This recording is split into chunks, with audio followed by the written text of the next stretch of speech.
This is a little treasure hunt game that I created in Excel, and I'll give you a walkthrough of how it works. This is Debra Dalgleish from Contextures.com.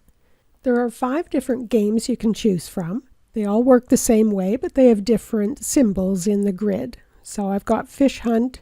You could choose Garden Hunt, and that shows cactus and sunflowers. So you're trying to find sunflowers and avoid the cactus.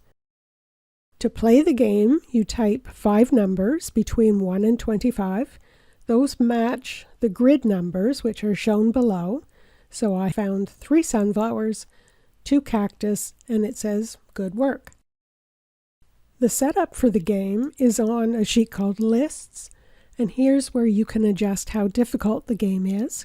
Right now, I've set it for 10 winning pictures, so 10 of the squares will have a sunflower, and the other 15 will have a cactus. You could make it easier by increasing that number, and this list will be longer. It's in random order.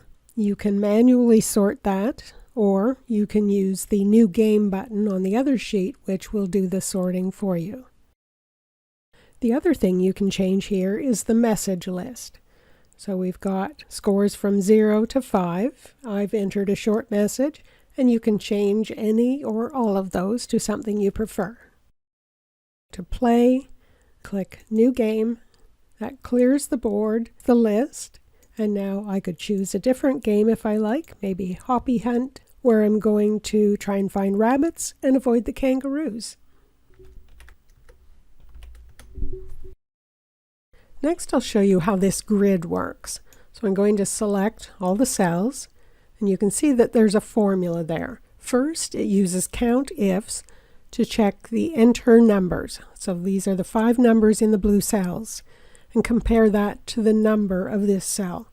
This is number 1. So the count of 1 in this list is 0. So it's going to return an empty string. Let's look at 5. Is it in the list? Yes.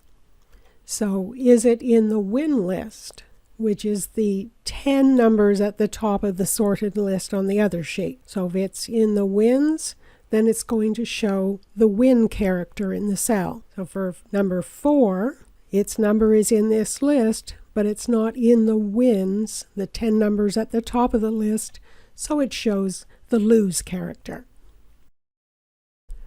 There's also conditional formatting on these cells.